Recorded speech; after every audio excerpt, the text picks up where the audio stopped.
Test of success मतलब motivation का super dose. Sir UPSC यह सबसे पहले आपने कब सुना? संघर्ष की कहानी, एक सफल व्यक्तित्व की जवानी। Sir what is the secret of success?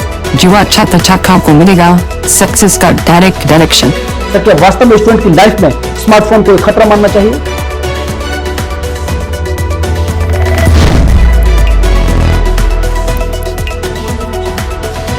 नमस्कार, आपके इस पसंदीदा youth oriented show test of success के इस खास एपिसोड में मैं देवेंद्र कुमार आपका स्वागत करता हूं। अक्सर हम कुछ पंक्तियां सुनते रहते हैं, हालांकि हम पंक्तियां अपने आप में एक मुकम्मल शेर है कि मंजिल उन्हीं को मिलती है जिनके सपनों में जान होती है।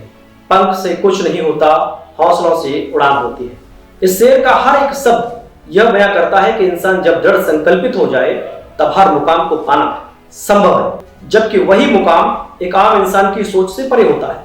और यह शेर इस ओर भी इशारा करता है कि पंख तो सिर्फ एक विकल्प होते हैं, वरना असल उड़ान तो हौसलों से ही होती है। आपको बता दें कि इसी शेर को अपनी जिंदगी में चरितार्थ किया है मिस्टर रविंद्र तरकर जी ने। रविंद्र जी, स्वागत है आपका हमारे इस ऑपरेशन प्रो फाउंडेशन ट्रस्ट के शो टेस्ट ऑफ सक्सेस में। थैंक यू सो मच, बहुत शुक्रिया, धन्यवाद देवेंद्र जी। तो दोस्तों, सबसे पहले रविंद्र जी का एक लघु परिचय देना चाहेंगे। रविंद्र जी उत्तर प्रदेश के जिला आगरा के मूल निवासी हैं। यह जन्म के लगभग 2 साल बाद पोलियो की गलत खुराक लगने की वजह से शारीरिक रूप से लगभग 50% विकलांगता का शिकार हो गए थे। माफी चाहूंगा यह विषय बताते हुए असाधारण लग रहा है, लेकिन आपको बता दें कि रविंद्र जी के बारे में यह बताते हुए गर्व भी हो रहा है कि रविंद्र जी ने अपने सपनों को जिया ही नहीं बल्कि बांटा भी है। आपको जानकर हैरानी होगी कि रविंद्र जी देश सेवा का जज्बा रखते हैं। अपने देश भारत से वह बहुत स्नेह भी करते हैं। अपने राष्ट्र की सेवा के लिए वह मानते हैं कि सेवा ही एकमात्र विकल्प है। रविंद्र जी का ऐसा मानना है कि सेना में भर्ती होकर ही अपनी मां भारती की रक्षा, सुरक्षा और सेवा का सौभाग्य प्राप्त हो सकता है। लेकिन जैसा कि हमने आपको बताया कि रविंद्र जी तो शारीरिक रूप से लगभग 50% विकलांगता का शिकार है और तीनों सेनाओं में से किसी भी सेना का फिजिकल टेस्ट यानी शारीरिक मापदंड कभी भी विकलांगता को स्वीकार नहीं करता है। तब आपका क्या मानना है कि रविंद्र जी को क्या अपना सपना छोड़ देना चाहिए? क्या रविंद्र जी को देश सेवा के सपने को त्याग देना चाहिए? क्या उनका यह सपना एक महज सपना बनकर रह जाएगा? क्या देश की सरकार को रविंद्र जी जैसे लोगों के लिए सेवा का एक कोई रास्ता खोल देना चाहिए, या खुद भगवान को रविंद्र जी की विकलांगता को दूर कर देना चाहिए जिससे वह अपने सपने को पूरा कर सके? मुझे और आपको यह सारी की सारी बातें बिना सर पैर वाली लग रही होगी, क्योंकि यह सब असंभव बातें मात्र है जिसका कोई बेस यानी आधार नहीं है। लेकिन इस तरह की सारी परिस्थितियों के विषम होने के बावजूद भी रविंद्र जी अपने सपनों को साकार करने में सफल रहे, बल्कि खुद सेना में भर्ती होकर जितनी देश सेवा वह करना चाहते थे, आज वह अपनी मातृभूमि को उससे भी कहीं अधिक सेवा दे रहे हैं। हैरान मत होइएगा, यह कैसे संभव हुआ आपको बताते हैं। जब रविंद्र जी का देश प्रेम उनको बेचैन करने लगा, तब उन्होंने अपनी शारीरिक विकलांगता को देखते हुए एक संकल्प लिया कि वह देश को अपना योगदान देकर ही दम लेंगे।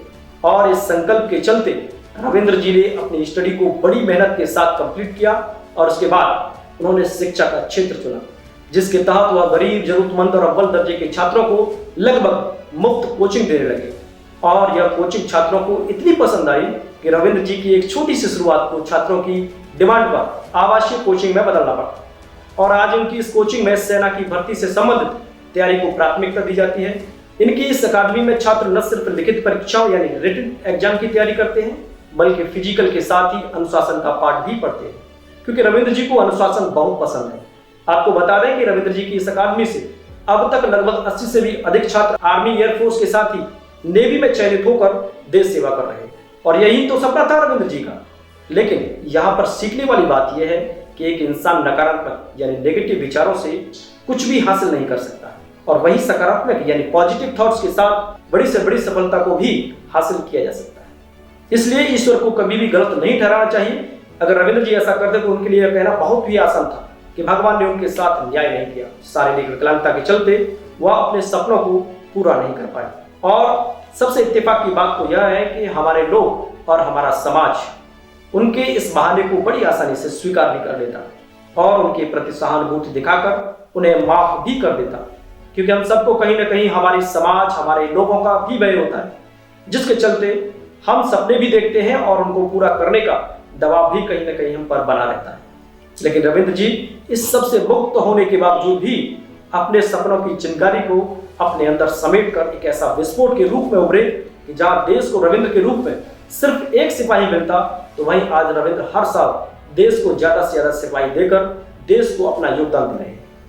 आपकी तरह मैं भी हैरान हूं रविंद्र जी की इस ऐतिहासिक और बेहद मार्मिक कहानी को जानने के लिए। तो आइए जानते हैं खुद रविंद्र जी से। एक बार फिर से रविंद्र जी आपका बहुत बहुत स्वागत है। Thank you so much. Thank you Devendra ji, thank you, स्वागत, थैंक यू। सर, बड़े से बड़े सवालों से पहले मेरी क्यूरियोसिटी वाला सवाल, सर कैसे आप अपने आप को इतना मोटिवेटेड, इतना पॉजिटिव रखते हैं? और सर एक और बात, इस पावर एनर्जी का राज क्या है? देवेंद्र जी, एक्चुअली मेरे लाइफ में सबसे बड़े आइडल मेरे अब्दुल कलाम जी हैं और उनसे मतलब जो है मैंने बहुत कुछ सीखा है।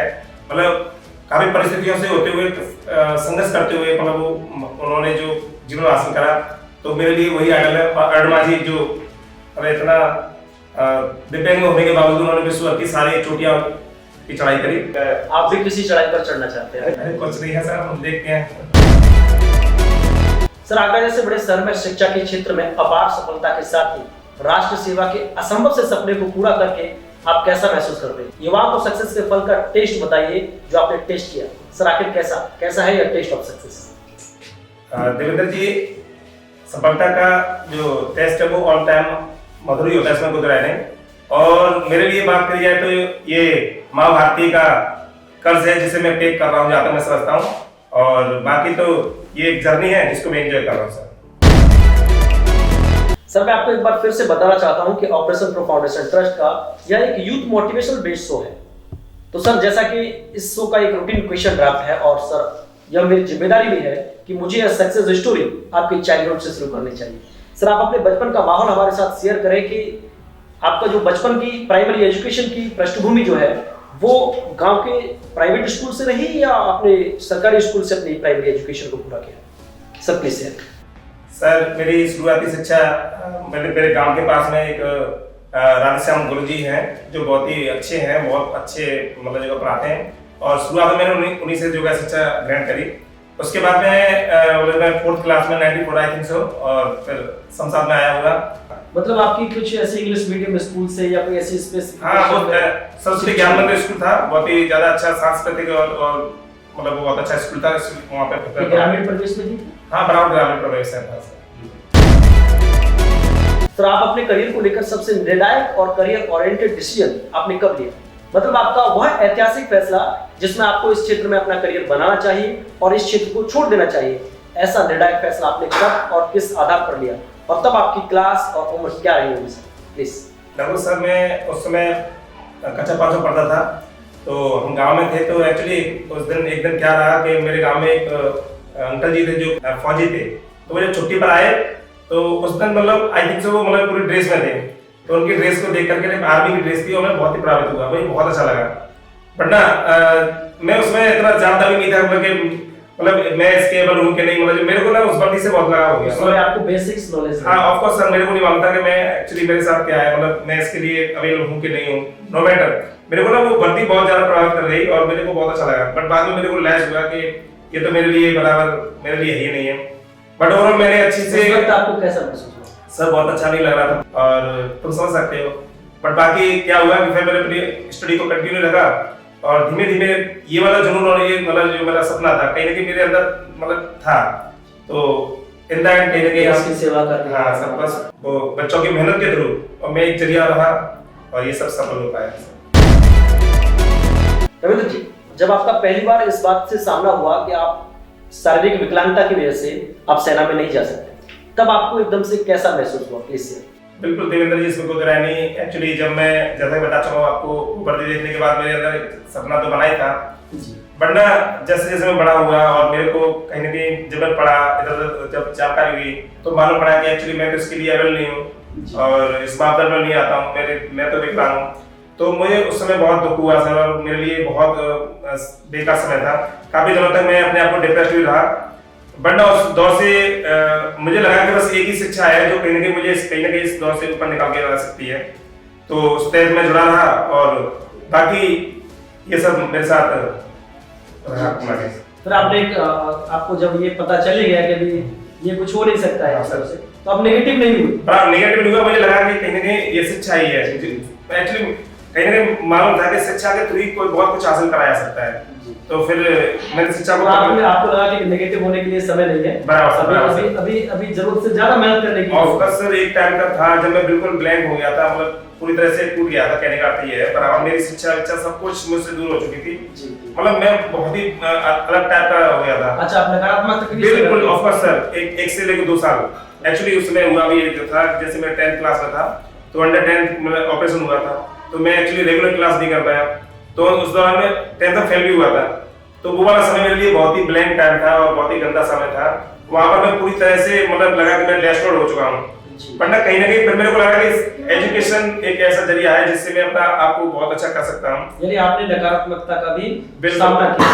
बराबर कुछ समय तक था सर मेरा, बट थैंक्स गॉड कि मैं वहां से ओवरकम हुआ और शिक्षा को होल्ड करते हुए और मैं आपने जल्द से उसमें अपने आप को बैलेंस किया और एक सही डिसीजन लेकर के आप आगे बढ़े। बराबर सर, तो वहां से निकल के सर मैं आया।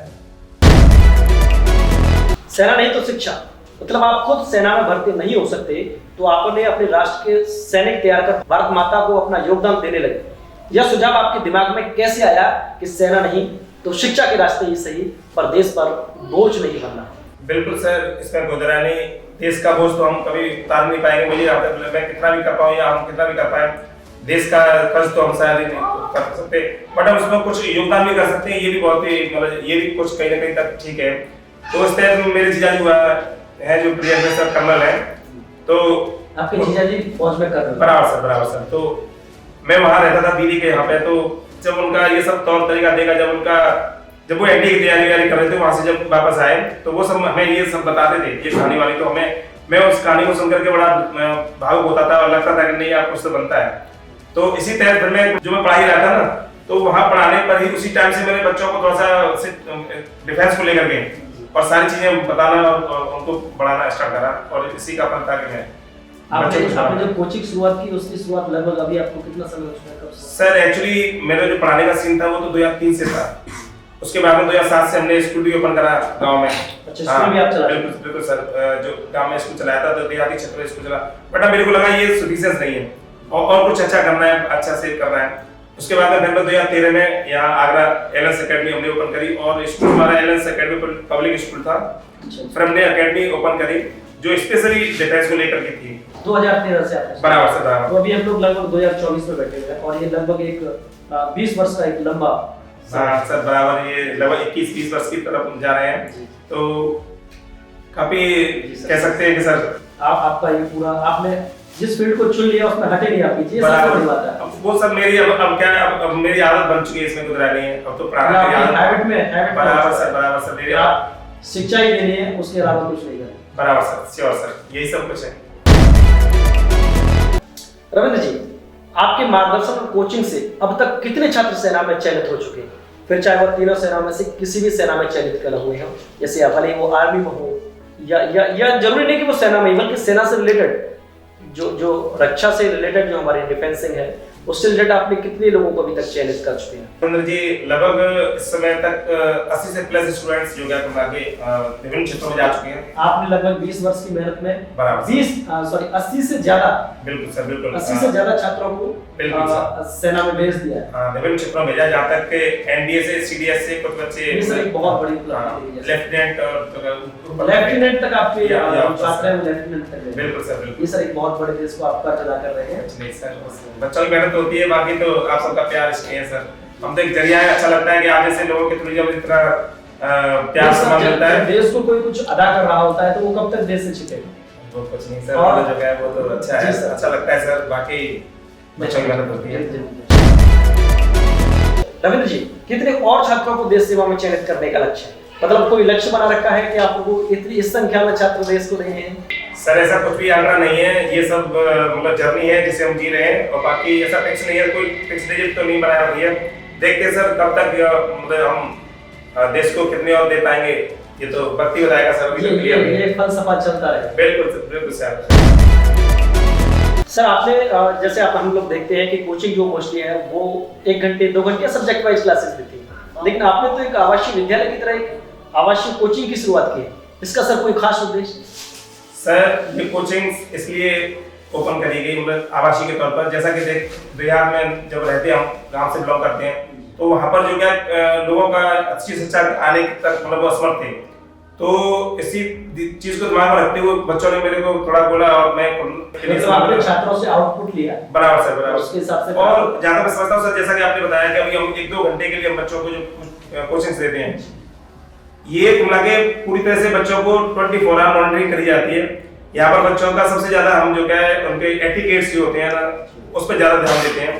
जो आज के टाइम में देखा जा रहा है कि बच्चों के पास नैतिक शिक्षा तो ही नहीं है, नैतिकता तो बराबर खत्म है। मतलब आपका कहना है कि जो छात्र हैं जैसे 1-2 घंटे की कोचिंग ली या सब्जेक्ट सारे सब्जेक्ट की कोचिंग लेने के बाद फिर से उसी माहौल में पहुंच जाते हैं और उसके बाद उनका जो टारगेट है वहां से फोकस डिस हो जाता है। बिल्कुल सर, बिल्कुल ऑफ कोर्स। तो कहीं ना कहीं 24 घंटे जब बच्चे बंधे रहते हैं ना, तो एक शेड्यूल रहते हैं, सुबह से लेकर शाम तक जब मतलब उनका पूरा टाइमिंग रहता है, तो उससे बेहतर निकल के आ पाता है और वो सिलेक्शन की तरफ ज्यादा मूव कर पाते हैं। तो आप अपनी जो कोचिंग है उसके अंदर एक ऐसा माहौल क्रिएट करते हैं जिससे बच्चों को जो फोकस है वो टारगेट से ओझल नहीं होता। बिल्कुल सर, बिल्कुल यही सब कुछ है। और एक्चुअली मैं एक बात और जोड़ना चाहूंगा, सफलता का राज ये भी रहता है कि जो बच्चे सिलेक्ट हो चुके हैं उन्होंने मतलब जो किस लेवल से कैसे तैयारी करी वो अपना अनुभव साझा करते हैं। अच्छा, जो लोग आप चयनित कर हो चुके हैं आप उनका आना जाना मार्गदर्शन देते हैं। बिल्कुल बिल्कुल सर, एक्चुअली सर एक बहुत बड़ा प्रैक्टिकल है क्योंकि जो इंसान जब तक किसी चीज को फेस नहीं कर सकता वो नहीं बता सकता, और जो फेस कर चुका है, आप बता रहे कि जो 80 स्टूडेंट आपसे जुड़े हुए हैं अभी भी, तो वो आकर के यहाँ पर मार्गदर्शन करते हैं। बिल्कुल सर, थोड़ा सा एक बात और जोड़ना चाहूंगा सर, सिलेक्शन लेने के बाद बच्चे कभी ऐसे नहीं रहे कि हमसे मतलब बिल्कुल कट गए हैं, आप दूर हो चुके हैं, सब कुछ नहीं है। जब भी वो छुट्टियों पर आते हैं तो यहाँ पर बच्चों को मोटिवेट करते हैं और अपने अनुभव साझा करते हैं, और वही जो अनुभव है बच्चों को और मोटिवेट करते हुए और उनको मतलब सफलता की तरफ ज्यादा ले जाता है। सर ये एक ऐसा फलसफा है जो पे करके नहीं हासिल कर सकता है, क्योंकि मुझे लगता है कि एक लेफ्टिनेंट को, जैसा आप बता रहे हैं कि आपके यहाँ से लेफ्टिनेंट की पोस्ट पर पहुंच चुके हैं, तो जो लोग हैं, जो बच्चे हैं, वो ये नहीं कर सकते कि लेफ्टिनेंट को अपने गार्जियंस के लिए बुला सके। किसी कोचिंग में गाइड के लिए किसी जो अभी रोलिंग में अपनी सर्विस दे रहा है वो आदमी आकर के आपकी कोचिंग में क्लास नहीं ले सकता, आप कितना भी पेमेंट कीजिए, लेकिन आपके यहाँ पर ये संभव हो पा रहा है। तो सर ये मुझे लगता है एक बहुत ही बड़ी क्रेडिबल प्रोसेस है जो आप यूज कर रहे हैं, और बच्चों के ये प्रैक्टिकली जब चीजें बच्चों तक पहुंच रही हैं तो मुझे लगता है कि चयन होने का जो प्रोसेस है बहुत इजी होता है। बिल्कुल सर, ये इसी का रीजन है कि बच्चे ज्यादातर जल्दी और अच्छे से चीजों को समझ पाते हैं, तो जो प्रैक्टिकली जो चीजें बताई जाती हैं वो कुछ ज्यादा इफेक्टिव रहती हैं, ज्यादा मैं समझता हूं। सर जैसा कि आपने अभी बताया कि आप लगभग 20 साल से पढ़ रहे हैं, क्या टीचिंग से बोर नहीं हुए? ऐसा नहीं लगता कि टीचिंग एक थैंकलेस जॉब है और इसकी तुलना में किसी अन्य व्यवसाय यानी बिजनेस और नौकरी से ज्यादा पैसा कमाया जा सकता है? कभी आपने इसको छोड़ करके वहां जाने की कोशिश की? एक्चुअली सर 20 जैसा कि बताया आपको सर, 20 साल से प्लस मेरे को ईयर हो चुके हैं पढ़ाते, तो ये तो बिल्कुल मेरे मतलब नेचर में आ गया है, मतलब ओवरऑल कह सकते हैं मेरे रूटीन में है। जब कभी हम 2-4 दिन जब किताबों से नहीं जुड़ते, बच्चों से नहीं जुड़ते, तो कहीं ना कहीं लगता है कि कुछ छूट रहा है। अच्छा। तो लगता ही नहीं कि मतलब ये मेरे लिए कुछ मतलब बोरिंग जॉब है। बहुत अच्छा लगता है मेरे को पढ़ाना, बहुत अच्छा लगता है। साथ ही आपने बोला कि इससे बेहतर और भी कुछ हम कर सकते हैं, बिल्कुल सर, व्यवसाय कर सकते हैं, इससे और अच्छे पैसे कमाए जा सकते हैं। तो सर जहाँ तक मेरा थोड़ा सा मानना रहा है, और जैसा कि मैं बता भी चुका हूँ कि जो बच्चे पढ़ते हैं, मैथ्स के लिए जाते हैं, फिजिक्स के लिए जाते हैं, तो बाहर जाते हैं, तो उसका उन्हें पे आउट करना पड़ता है, पैसे देते हैं। मैं जो पढ़ाता हूँ उसका आज तक कोई चार्ज नहीं किया सर। तो कहने का अर्थ है मेरा ये कभी नहीं रहा कि मेरा पैसा मेरे लिए मैटर करता है। मेरे लिए बच्चों से जुड़ना, मेरे लिए देश सेवा करना और समाज सेवा करना कहीं ना कहीं मेरे लिए ज्यादा मैटर करता है। आप हमेशा अपने राष्ट्र को यानी नेशन को फर्स्ट रखते हैं। बिल्कुल सर, देश सेवा मेरे लिए प्रथम, हम क्योंकि देश के लिए कुछ कर पाए ये बहुत जरूरी है हमारे लिए। कभी ऐसा विचार भी नहीं आया, कभी आपने सोचा नहीं कि मुझे कुछ और बिजनेस में, मतलब बिजनेस के बारे में कभी सोचा? नहीं सर, ऐसा कुछ भी विचार नहीं है। मैं तो समझता हूँ कि मेरे अंतिम सांसों तक टीचिंग मुझसे जुड़ी रहेगी, इसमें कोई तरह नहीं है, और बस देश की सेवा किसी भी रूप में कर पाऊँ। क्या कभी फैमिली इश्यूज रहा, कभी कोई फैमिली प्रेशर रहा कि आपको ये टीचिंग से कुछ नहीं होने वाला है या इससे कुछ भला नहीं होगा आपका, तो आप ये छोड़ के कुछ और कर दीजिए? नहीं देवेंद्र जी, एक बात क्लियर करना चाहूंगा, अपने परिवार की तरफ अगर जाऊं तो परिवार से मेरी तरफ ऐसा कुछ भी नहीं है। उन्होंने कभी मेरे को प्रेशराइज नहीं करा, ऑल टाइम मेरे को फ्री रखा। जो आप करना चाहते हैं, जैसा आप करना चाहते हैं वो कर सकते हैं। ये सर आपने बहुत बड़ी चीज बोली, क्योंकि जैसा आप लोकल से आते हैं, एक स्थानीय जगह से आते हैं, तो वहाँ पर बहुत सारी जिम्मेदारियां हो जाती है बच्चे, तो कभी फैमिली से जुड़ना और उसकी जिम्मेदारियों को उठाना, बहुत सारी चीजें जब हम लोग रहते हैं घर में, बहुत सारी जिम्मेदारियां हमको दे दी जाती है, और आप बता रहे हैं कि आप वो सबसे मुक्त रहे। तो ये सबसे बड़ी आपके लिए प्लस पॉइंट रहा जो भी आप आज बिल्कुल सर, ये वाला श्रेय मेरे पिताजी को जाता है। पिताजी ने हमेशा मेरे को, मम्मी जी ने हमेशा मुझे फ्री हैंड रखा, मतलब उन्होंने चाहा कि हम आपसे इतना ले पा रहे हैं, मतलब परिवार का पूरा सपोर्ट रहा। बिल्कुल सर, पूर्ण सपोर्ट रहा है। सर शारीरिक विकलांगता को लेकर कभी किसी ने कोई ताना मारा, कोई ऐसा ताना जिससे आपको बहुत गहरी चोट पहुंची हो, दुख हुआ हो ऐसा? सर कई बार ऐसे दौर आए थे, उनमें से कुछ दौर ऐसे भी थे कि मेरे कुछ रिश्तेदार थे या मेरे कुछ अपने समाज थी बराबर सर, उनमें से कुछ लोग बोलते थे कि ये तो कुछ कर नहीं पाएगा, तो बेहतर है कि इसको थोड़ा सिलाई का काम सिखा दिया जाए। तो वो कहीं ना कहीं मेरे को, और वो मेरे को बहुत पिंच करता था, वो मेरे को बहुत ही ज्यादा लो लेवल पर समझते थे, और ये कहीं ना कहीं मेरे के अंदर मुझे लगता था कि मैं बहुत अच्छा कर सकता हूँ, मैं बहुत बेस्ट कर रहा हूँ या पढ़ रहा हूँ, तो ये मेरे लिए मायने नहीं रखता। तो उसमें ये सारी चीजें मेरे को बहुत पिंच करते थे। आपको यहाँ तक कहा गया कि आपको ये छोड़ करके सब कुछ बस हाँ, सिलाई वगैरह या जीवन यापन करने के लिए कुछ और बिल्कुल सर, मुझे ये बोला गया कि तुम एक दुकान खोल सकते हो, या छोटी सी परचून दुकान है, या फिर वो खोल लो, या फिर सिलाई का काम कर लो, जो तुम कर सकते हो, क्योंकि विकलांग लोग ना यही कर पाते हैं। तो ये सब मेरे प्रिंसिपल था सर मेरे लिए थोड़ा सा। आपकी भी जिंदगी में कुछ लोग ऐसे नकारात्मक विचार देकर आपकी जिंदगी को किसी दूसरे विकल्प की तरफ मोड़ना चाहते हैं, लेकिन आप रविंद्र जी को एक उदाहरण मान सकते हैं। जिस तरीके से रविंद्र जी शिक्षा के क्षेत्र में जाकर के न के अपने सपने को जिया, बल्कि आज वो उन्हीं नकारात्मक विचार रखने वाले लोगों के मुंह पर एक तमाचा है जो देश सेवा करके अपने राष्ट्र को अपना कर्ज अदा कर रहे हैं। कभी किसी ने आपको आपके लक्ष्य से भटकाने की कोशिश की या लक्ष्य से भटकाने वाले मार्गदर्शन दिए हो आपको? बिल्कुल देवेंद्र जी, कई बार ऐसा दौर आया जब मेरे को कहा गया कि तुम मतलब जॉब नहीं कर पाओगे, या था तुम इतने अच्छे से नहीं, मतलब जैसे कि मुझे ऑल टाइम मेरे को नेगेटिव टिक के साथ देखा गया लोगों के द्वारा, मतलब मैं कुछ कर नहीं सकता, ऐसा कुछ था सबका नजरिया। तो मेरे को कई बार बोला गया कि तुम कुछ दूसरा कर लो, दुकान खोल लो, या कुछ ऐसा कुछ कर लो, कोई ऐसा काम जिससे बैठने का काम हो, बराबर जिसे मैं कर सकता हूँ। तो कई बार ऐसा आया, बट ना मेरे को सब वो सूट नहीं करा। मन में कुछ भरा था, मन में लगा था कि कुछ करना है, बड़ा करना है, ये सब था। पे जाना है, तो उस टाइम में थोड़ा सा अपने आप को स्टडी को होल्ड पर करे बना रखा और आगे चलता गया। कहा जा सकता है आपने कभी किसी मार्गदर्शन को प्रेफरेंस ही नहीं दी? नहीं, बराबर सर, जबकि लोगों को मार्गदर्शन की बहुत आवश्यकता होती है और आप चाहते तो उसको इस्तेमाल भी कर सकते हैं। एक्चुअली मार्गदर्शन था, बस मार्गदर्शन मतलब मेरे को मेरे लक्ष्य से कहीं जो मैं पढ़ रहा था ना, उससे कहीं दूर ले जाने वाला था। मतलब वो मार्गदर्शन मेरे को एक दुकान खोलने वाला था, अर्थात मेरे को टेलर का काम करने वाला था। वही मैं पूछना चाह रहा था कि जो मार्ग से भटकाने वाला मार्गदर्शन, बराबर सर, तो वो मेरे को सूट नहीं करा और वो उसे मैंने अटेंड भी नहीं करा कभी।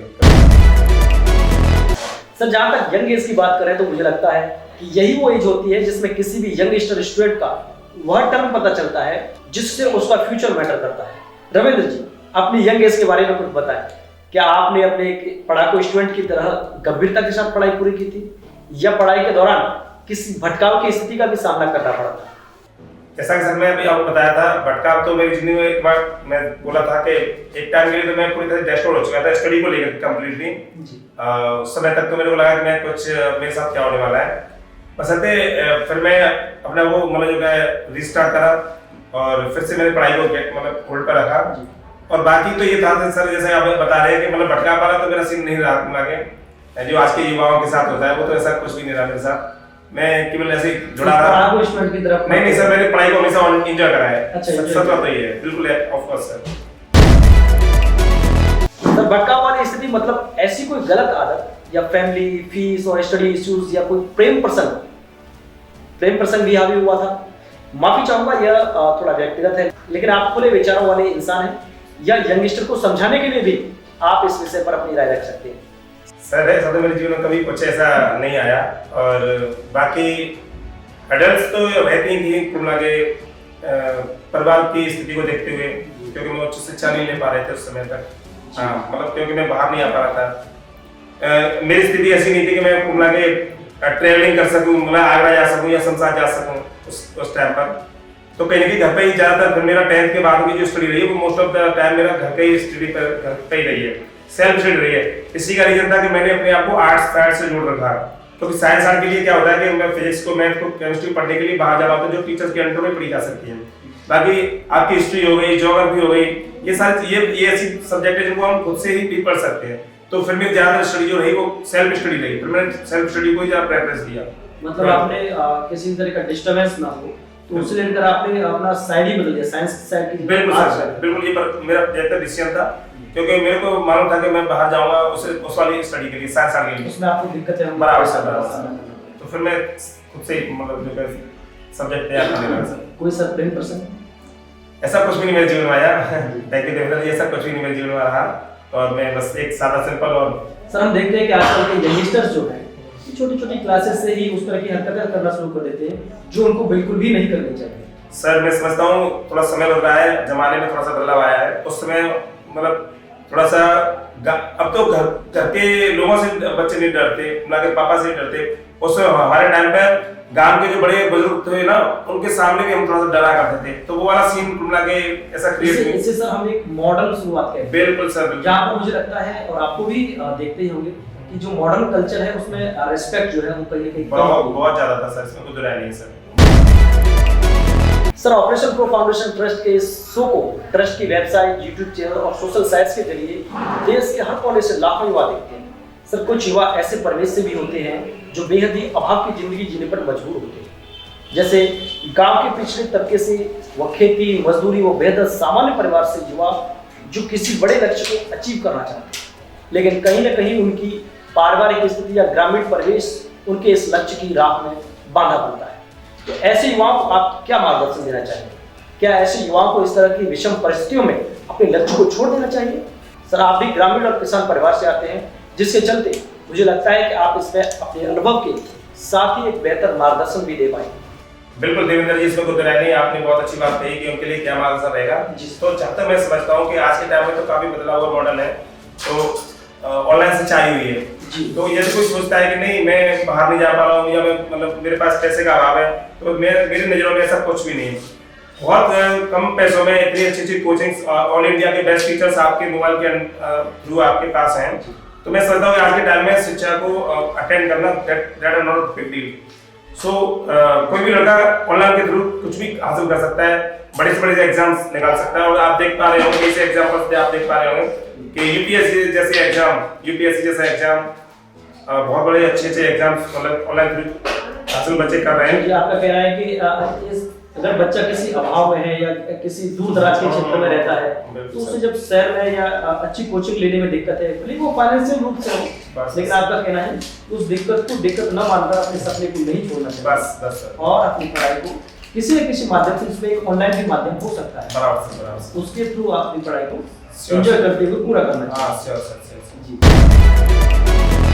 सर, आप उन बच्चों का मार्गदर्शन कैसे करते हैं जिनका बेसिक तो कमजोर होता ही है, साथ ही उनका बेहतर मार्गदर्शन वो कोचिंग लेने के बाद भी कई अटेम्प्ट तक एग्जाम क्रैक नहीं होता है? उस कंडीशन में क्या आप उन स्टूडेंट्स के गार्जियंस को साफ तौर पर यह बता देते हैं कि आपका बच्चा सेना में जाने के लिए बना ही नहीं, और आप अपने बच्चे को कोचिंग में और ज्यादा पैसा और समय दोनों ही बर्बाद न करें? क्या आप भी अन्य कोचिंग्स की तरह ही शिक्षा के हो चुके व्यवसायीकरण के लिहाज से इस तरह की गाइडेंस से कोई सरोकार नहीं करते, और आप भी सिर्फ हर स्टूडेंट को एक कोचिंग देते हैं, फिर चाहे उसका फ्यूचर कुछ भी हो?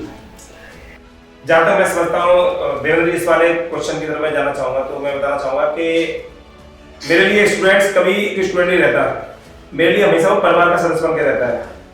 तो कहीं ना कहीं जब वो बहुत अच्छा नहीं कर रहा होता है, पहले तो मैं उसको खुद ही मतलब समझाने की और बताने की कोशिश करता हूँ कि तुम बेटा बहुत अच्छे नहीं कर पा रहे हो, तुम्हें ये करना चाहिए, तुमको करना चाहिए।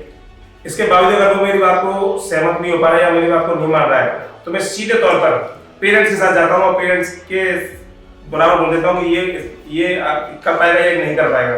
तो वो पारिवारिक संबंध रहता है, कभी भी स्टूडेंट्स और टीचर का संबंध रहता ही नहीं है। क्योंकि अगर मैं टीचर स्टूडेंट बन के यहाँ पे मेरे साथ बच्चे रह रहे हैं, तो वो मेरे साथ हार्डली 2-4 दिन रुक पाएंगे। मैं उनका बड़ा भाई बन के, उनका फ्रेंड बन के, उनका परिवार का सदस्य बन के, ये सब हम सब एक ही साथ रह पाते हैं। तो बोल दिया जाता है कि वो मतलब मेरे लिए स्टूडेंट नहीं, वो मेरा परिवार का सदस्य। मैं जानता हूँ कि ये सब अगर नहीं कर पा रहा है तो बेहतर है कि ये अपने परिवार के और अपने पिताजी के साथ कुछ हाथ बटाए या कुछ अन्य विषय में जाए, ये बेहतर रहता है। सर आज की स्थिति यह है कि युवा अक्सर अपने फ्यूचर को लेकर कंफ्यूज रहते हैं। 10th, 12th, इवन ग्रेजुएशन तक आज का student self and secure future decision नहीं ले पाता है, और अनगाइडेड मिसाइल की तरह 12th के बाद ग्रेजुएशन में BSc या BA कर लेता है, जो कि एक बेहद ही नॉन चॉइस और बिना रेगुलर प्रेजेंट वाली डिग्री मानी जाती है। ऐसी स्थिति को देखते हुए आप हमारे युवा छात्रों को बताएं कि उन्हें अपने भविष्य को सुरक्षित करने वाले फैसले को लेकर क्या क्या सावधानियां बरतनी चाहिए और किन किन बातों का खास ध्यान रखना चाहिए? बिल्कुल देवेंद्र जी, आपकी इस बात से मैं बराबर सहमत हूँ कि आज के युवा आज तक ये के लिए मतलब अपनी पूरी स्टडी कवर कर लेते हैं, इसके बावजूद ये अपना लक्ष्य निर्धारित नहीं कर पाते। जो बिना लक्ष्य की स्टडी है वो कहीं ना कहीं सार्थक नहीं होती, इसमें कोई राय नहीं है। और इसी का रीजन है कि वो स्पर्धाओं की तरफ अपना रुख कर लेते हैं। तो मैं समझता हूँ कि बच्चों को अपना लक्ष्य निर्धारित करना बहुत जरूरी है। जब आपका लक्ष्य बहुत स्पष्ट और मतलब होगा तो उसके प्रति आप अपनी एफर्ट डाल पाएंगे, अपनी कोशिश कर पाएंगे और वही कोशिश आपको एक सफलता की तरफ ले जाएगी। तो लक्ष्य का होना बहुत जरूरी है सभी में, बस मैं ये कहना चाहूँगा। जैसा कि हम देखते भी हैं कि बच्चे 9th क्लास से ही अपना एक टर्म डिसाइड कर लेते हैं, एक एम डिसाइड कर लेते हैं और वो आफ्टर 12th और ग्रेजुएशन भी उसी सेक्टर में करते हैं या उसी सब्जेक्ट में करते हैं। ग्रेजुएशन भी वो उसी सब्जेक्ट में करते हैं जिससे उनका फ्यूचर जो है डायरेक्ट रिलेट करता है। जी तो अभी हम लोग फील्ड में जाते हैं और एक क्वेश्चन भी इसी तरफ इशारा करता है कि जब हम फील्ड में जाते हैं, जब स्टूडेंट से पूछते हैं कि आप बनना क्या चाहते हैं, तो उनके पास वो एक मीनिंगफुल सा जवाब नहीं होता और इवन वो लोग ग्रेजुएशन भी कर चुके हैं। तो अनगाइडेड मिसाइल ही कहा जाना उनको गलत नहीं होगा, क्योंकि जब किसी छात्र को ग्रेजुएशन की बात तक ये नहीं पता कि उसको क्या करना। जैसा कि मैंने इस बात आपसे पहले भी कहा था कि जो बच्चे सेलेक्ट हुए हैं जी वो आते हैं और अपना अनुभव से साझा करते हैं। तो ये सारी चीजें ना मतलब इस टाइम में जब वो कुल अपना टारगेट डिसाइड कर रहे होते हैं, उनका जब फोकस मतलब अपना एम क्लियर हो रहा होता है, उस समय में ये वाली चीजें बहुत मैटर करती हैं। मैं समझता हूँ यहाँ पर बच्चों के लिए ये सबसे बड़ा प्लस पॉइंट होता है कि वो सीनियर जो स्टूडेंट्स हैं, जो सिलेक्टेड स्टूडेंट्स हैं, उनके साथ कनेक्ट रहते हैं और ये उनके लक्ष्य में निर्धारित करने में बहुत ज्यादा कारगर साबित होता है और ये सफलता का राज बनता है सर। अगर उन्हीं लोगों को सिलेक्टेड हो चुके हैं, उन्हीं ऑफिसर्स को वो अगर फॉलो करें तो बेहद ये एकदम सामान्य भी है कि उनको उनकी जो टारगेट है उनको अचीव करने में बेहद ही आसानी हो। और यही सफलता का परसेंटेज जो है वो ज्यादा है सर। यही आपकी कोचिंग का सबसे बड़ा प्लस पॉइंट माना जा सकता है सर, क्योंकि लक्ष्य निर्धारित उसी समय हो जाता है सर। सर आप बड़ी मात्रा में सिलेक्शन देने वाले एक बहुत ही सुप्रसिद्ध आगरा के शिक्षक हैं, तो जो लोग आर्मी में जाना चाहते हैं वो एक गाइडेंस लेना पसंद करते हैं, तो आपके पास भी कुछ स्टूडेंट्स आपके पास आते होंगे जो गाइडेंस लेना चाहते हैं, उस सेना भर्ती में जाना चाहते हैं, आप उन्हें सब किस तरीके से कहें?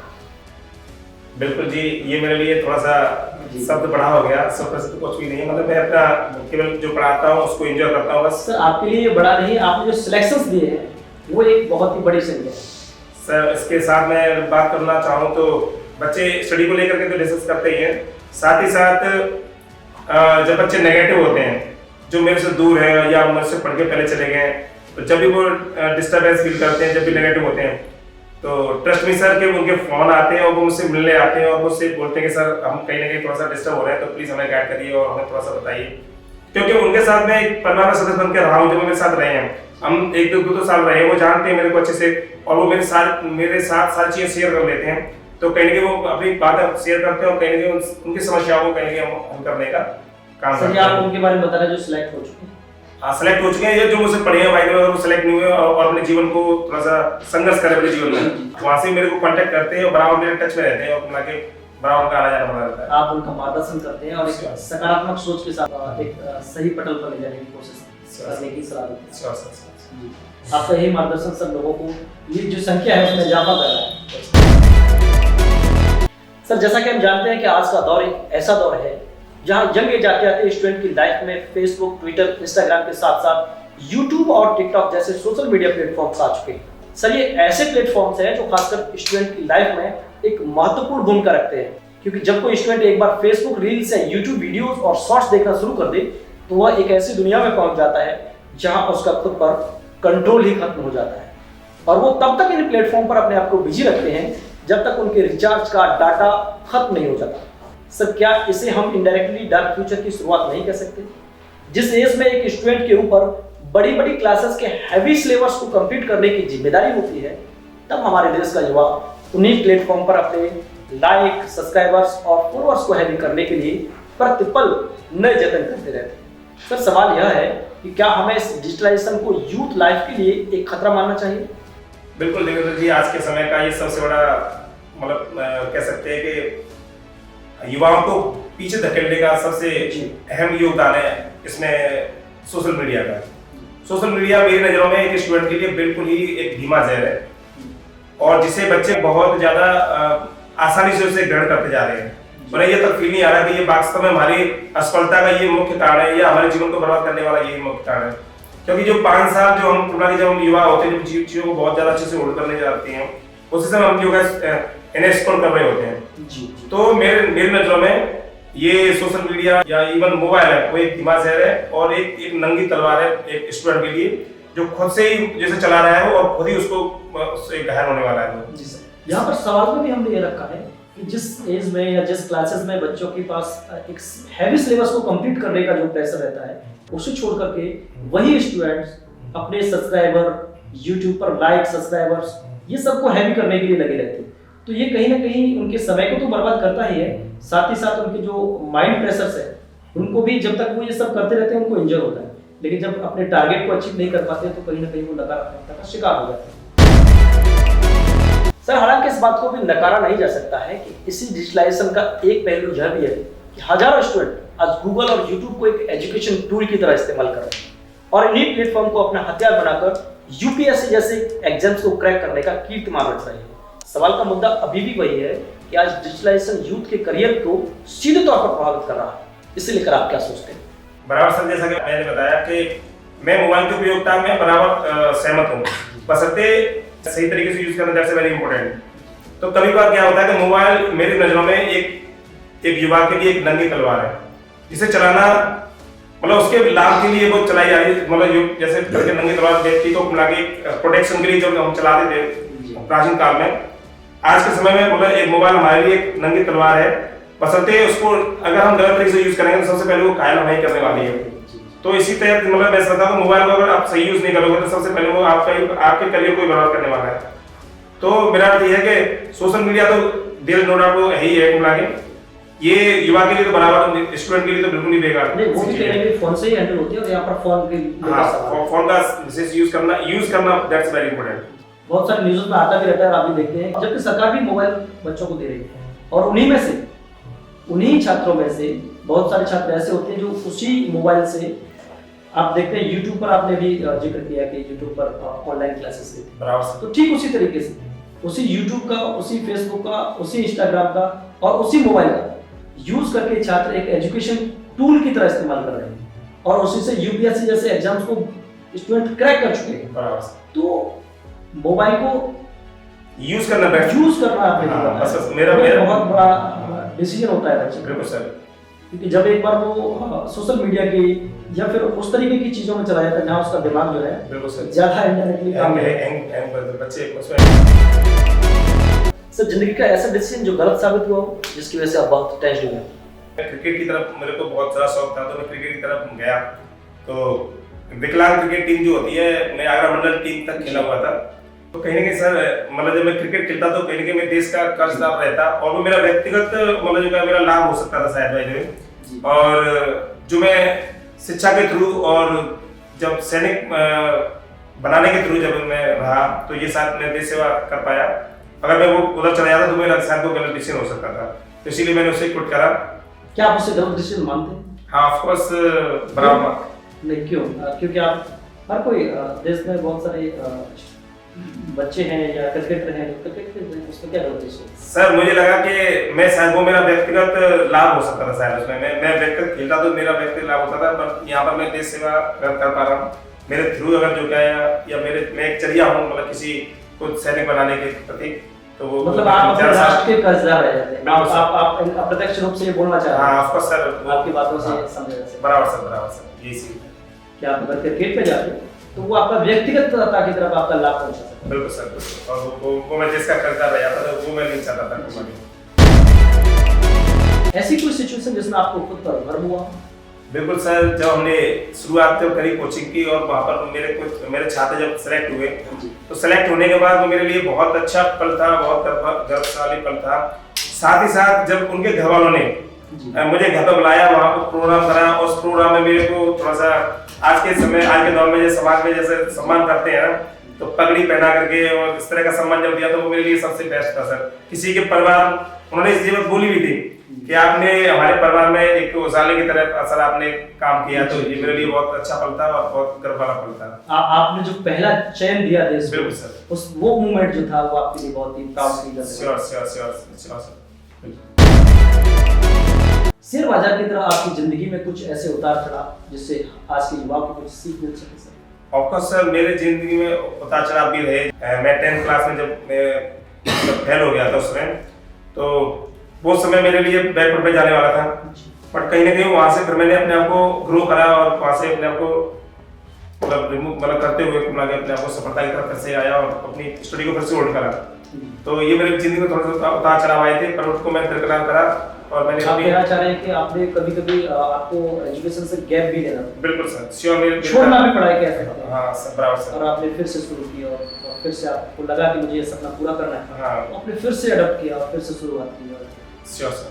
छोड़ना फिर शुरुआत करना, ये हाँ, सब ये मेरी जिंदगी का हिस्सा रहा बराबर। कभी कभी सर हमारी जिंदगी में ऐसा मोमेंट आता है कि हम इतने नेगेटिव हो जाते हैं, इतने डिप्रेस्ड हो जाते हैं कि लगता है कि बस अब और नहीं, इस जिंदगी को यही खत्म कर देना चाहिए। क्या आपकी जिंदगी में ऐसा कोई सिचुएशन आया है जो आपने इस तरह की सिचुएशन को फेस किया हो? मैं बताना चाहूंगा कि मैं थोड़ा निराशावादी नहीं रहा कभी भी, तो ये मेरी जिंदगी में कभी ऐसा फैसला नहीं आया कि मतलब जो कि मेरे को ये मतलब कुछ गलत कदम उठाना है या कोई करना है।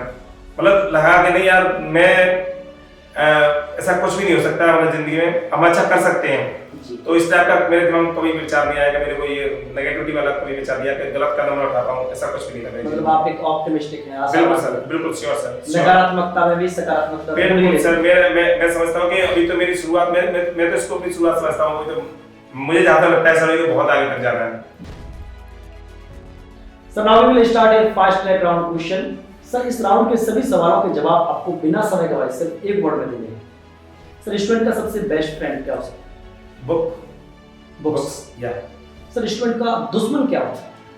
आलस, मतलब ना लेजीनेस उसका दुश्मन है सर। सर छात्र का जो नजरिया है, जो एंगल है, आई एंगल, वो क्या होना चाहिए?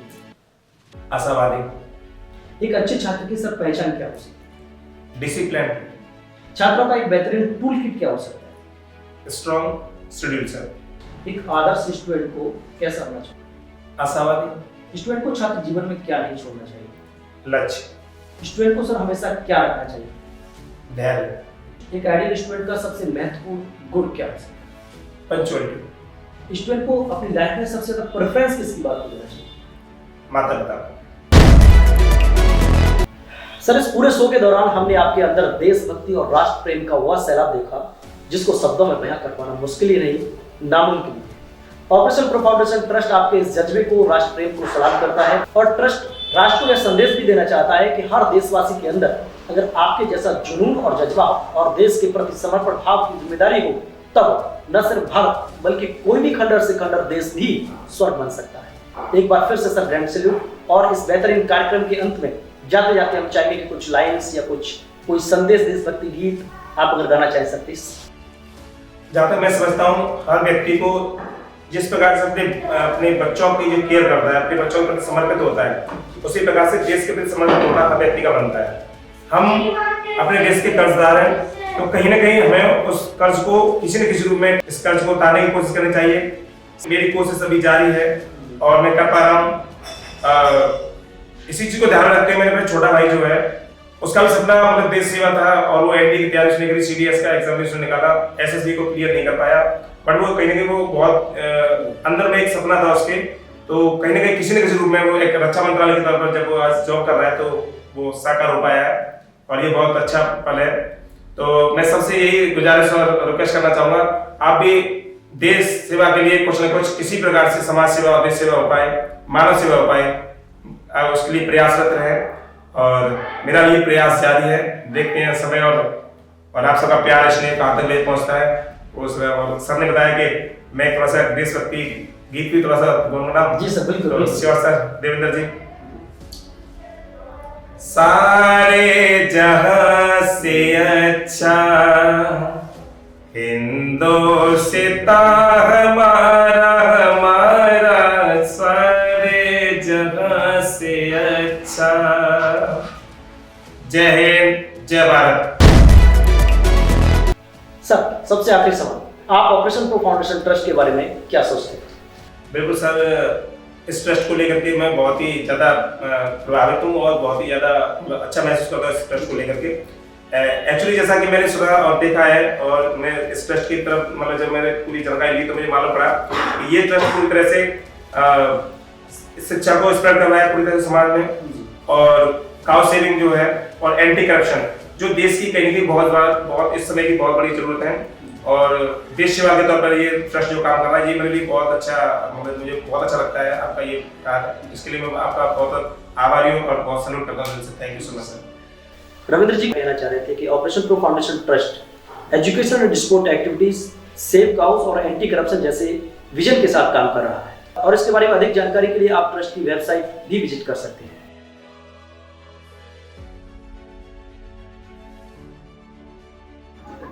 मैं पुरुषोत्तम सिंह एलेंस एकेडमी का छात्र हूँ और रविंद्र सर के सानिध्य में मैंने अपनी शिक्षा को पूर्ण किया और मैं आज देश सेवा में कार्यरत हूँ। रविंद्र सर ने अपनी एकेडमी में मुझे निःशुल्क पढ़ाई दी।